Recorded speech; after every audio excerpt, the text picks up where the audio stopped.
click Pages on the left side under Website, and then navigate to your contact page or any other page where you want a form. Here our contact page already has a form, so let me delete it and I'll show you how to add one from scratch. Click the Add Block button, select Form, and simply drag it where you want it to go. You can click the blue squares on the side of the form to drag it and resize it to the size you want. Squarespace's pre-built contact form comes with a name, email, subject, and message field right out of the box. But of course, you probably want to edit it. So go ahead and double-click the form to start editing it. Here you can click Edit Form Fields, and then click Add Field.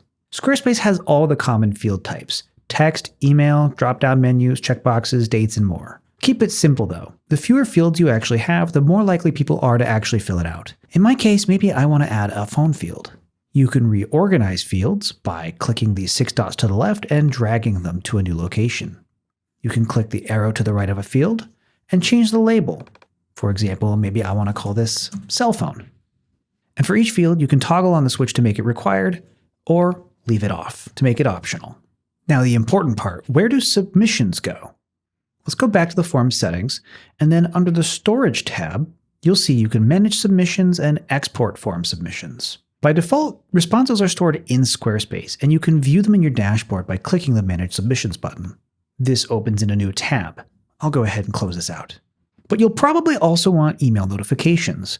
Make sure the Email Notifications field has the correct email address that you want notifications to go to. This way you'll get notified every time someone submits the form. Back in the Content tab, if you click Post Submit at the bottom, you can customize the confirmation message or redirect to a thank you page after the submission.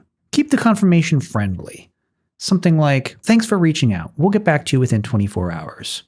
You can also change what the button text says on this Content tab as well. For example, maybe you want to change Submit to Send Message. As always, double check how it looks on mobile.